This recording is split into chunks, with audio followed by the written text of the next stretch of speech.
So guys, is the Terror of Vardenghast actually low-key pretty good right now? That is the question. Well, I have been playing this week quite a bit of Terror of Vardenghast aggro build. I've been playing it in the top 30 on ladder and had some pretty amazing success with it, to be honest. I had at least two runs where I went 7-1. And like, yeah, it's just stealing games left, right, and center because it's super quick. And I actually think the Alpha Warrior power is pretty OP, and it seems to do pretty well into the current meta. So look, I'm just going to show you the deck that I've been playing with. I have been tweaking a few bits. One of the things that you could look at as alternatives, I was chatting to Shimatsu a little bit about it, and he was saying like he didn't like the Ripper Swarms, and he prefers to play the hard removal, which is the 4-drop. Which, to be honest with you, the Toxic Entanglement is a card I do very much like, and I could see it fitting into this type of build. But what I found is that we win the game so quick. The games are generally over by between E6 and E8, so I don't really come across anything that I can't remove that's that big with it at that period of the game, right? It'd be if the game goes longer, where we might maybe need things like Toxic Entanglement. So you could run those if you want, but I actually love the Rippers. I actually found the Rippers to be really important.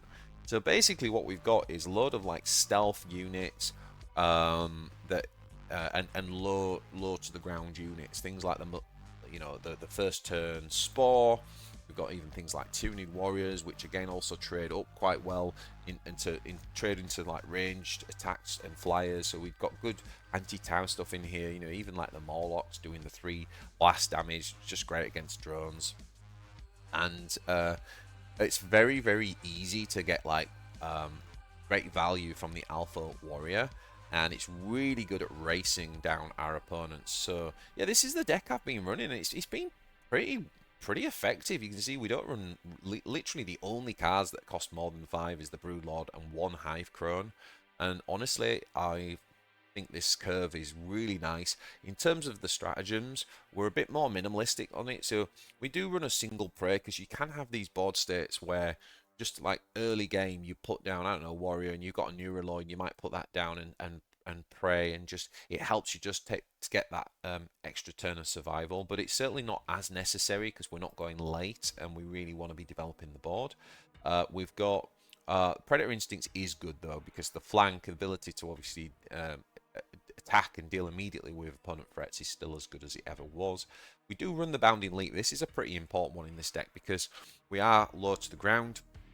Sometimes we need to do additional damage to neighbouring units, whether they're stealth or whether it's to do keep the damage going on face, for example. Bounding Leap is very, very good. It's good against go wide builds like obviously drones and things like that, so this is essential. And then the other one that I think is pretty good in this type of build is Infestation Node. It's not too expensive, pretty cheap, but it helps us refill our hand. And obviously we can run out of resources if we get dragged out a little bit, so having something like that is really good. Great synergy with the 0 energy synapse, right? So you can just kind of quickly refill your hand. And then that's it, not too much. Obviously, we've got the Ravenous Hunter for the finisher, but that's it in terms of the stratagem. So, overall, we're trying to kind of build the board, think about calculating a fantastic Alpha Warrior ability. I said at the start of the video, I think this is a little bit over-tuned right now. It's you've got 2 units, basically, next to your Lord, and you've got a 6 damage dealing flyer in a Lord, and I think that is super powerful. So, yeah, let's show you a few games and see how it went. So I'm going to start with one here against Harken World Claimer.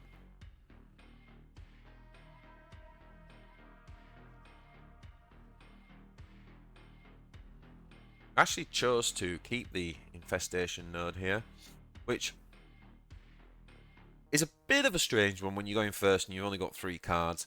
But obviously, because we got the Warp Storm, it means that we can get it for simply for 1 energy. So it's such an efficient way of like refilling our hand.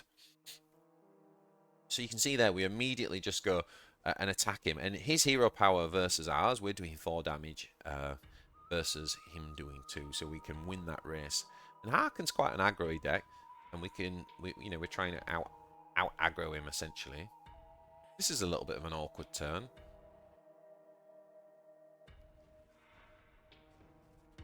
So we got like a bit of a race kind of thing going on here, right? That goes on, that can ping the Gene Stealer.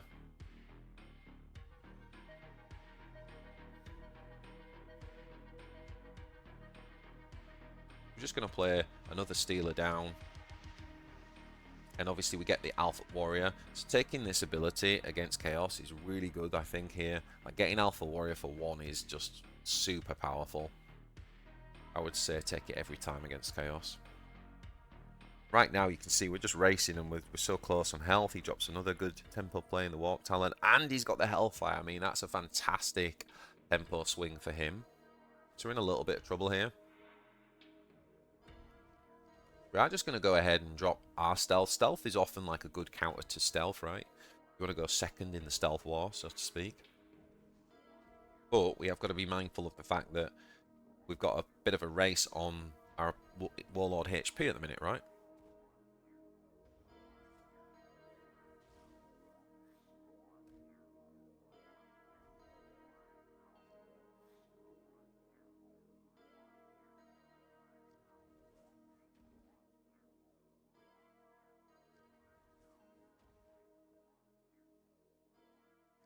So this is where the Rippers are so good. They're kind of like the proper killie of the faction.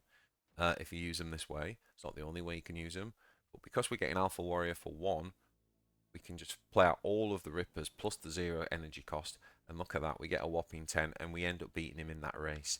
So that's like a game just showing off like why the Rippers are in the deck and how we can kind of just basically beat down decks. And even in aggro style matchups, I think Terror comes out on top quite often. Okay, so next up we've got a game against Abaddon. Abaddon's a bit different because obviously Abaddon's perhaps not as aggro based and has more health.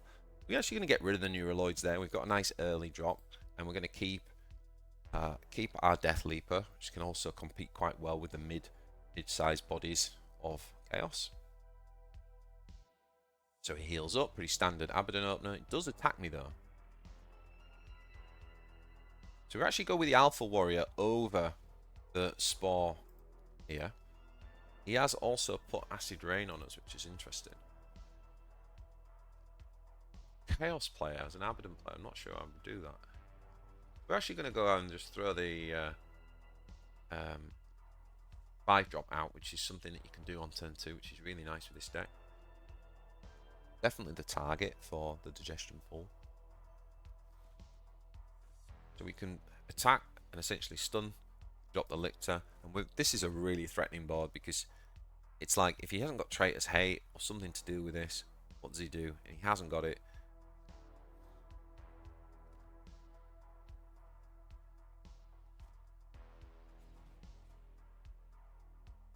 A ton of pressure and we drop them all up.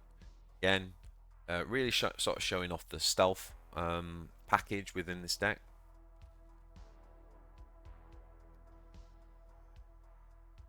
And what I love with this deck is, so if you get into this range and then this sort of new game opens up of like racing them and can you finish it, and once he hits this type of health, he's in danger, right? Like you know your ability you saw in the first game where we can go wide and do 10 damage just from the Terror. So a real problem for him now.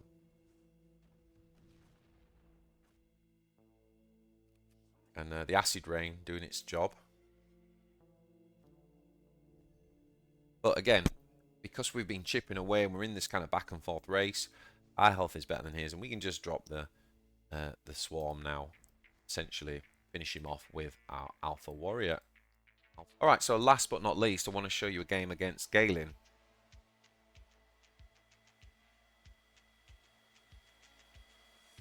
So against Galen, we've got some pretty good blast material in here, right? Which is really good for dealing with those stones and those kind of stealth and go wide balls that the Eldar can do. And then we get a second ball. This is such a good game. Definitely want to watch this one. By the way, if you're enjoying the video, please hit the like button below and consider subscribing to the channel if you haven't yet done so. Thank you very much to everybody who has. Really appreciate the support. Alright, so obviously we just take that out and we drop our 2-drop. Nice and steady opener. Always a problem card when you're playing against the Eldar, right? The early game. We're going to go ahead and use the Digestion Port and drop a Morlock. We do clear that as well with our Lord. So he uses the fact that we played Stealth as an opportunity to put Dance Death on. It's not a bad response in a way, because what's the point in him developing a board that's going to get taken out if he hasn't got Stealth? But what we're going to do in response to that, I think, is not attack. So we're actually going to use this as an infestation turn and rebuild that board so that we get...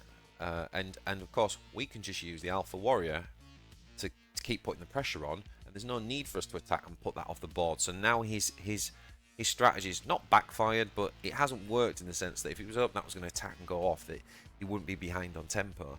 But actually, by not attacking, he sort of is. And we've refueled our hand pretty nicely. So we can just polish that off and just drop another Morlock. That's why I love this game, because it's a really good advert for Morlocks. Okay, so we did have the stones to get the value there. It's such a good turn, you know, like E5 player. And because of I totally forgot about the Dance of Death, but obviously he's got that on, so he can finish off that Morlock. So here we're going to try and make use of the... Oh yeah, we're going to use the Alpha thing to kill this, and then we'll use this guy to finish this off nicely. Survives on 1, triggering his strike, and goes back into the deck for cheaps. We get him back out later. Health-wise, we're all pretty even at the minute. Okay, so he drops a nice big unit there to deal with our big unit. But the thing is, this is where again the flyer comes in, right? All we need is 2 bodies, and this guy becomes a flyer. So this is where the cheap zeros come in. That's why you don't want to throw those away. You want to use them when it's relevant. And look at that, 6 attack. We can use the melee damage. Don't take any damage back. We get ahead on board again.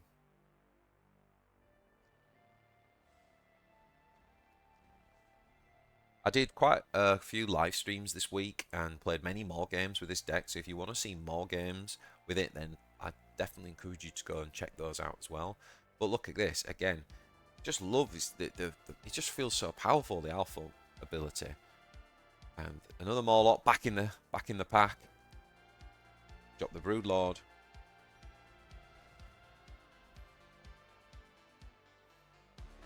And there we are. We have a flanking Morlock, and this is like the dream, right? Like the cheaper Morlocks, and then we can put the Bounding Leap on, and now his blast is going to do 5 damage, which is insane.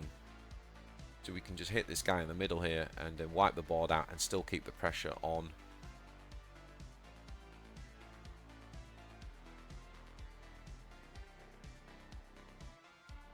Yeah, I love this game.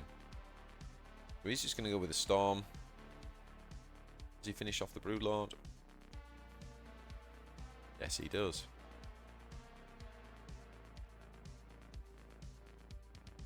So Stealth is helping him really just set up for lethal. But obviously what he doesn't know is that we've got this combo here. We can play out the Rippers. Need to leave ourselves 6 energy basically.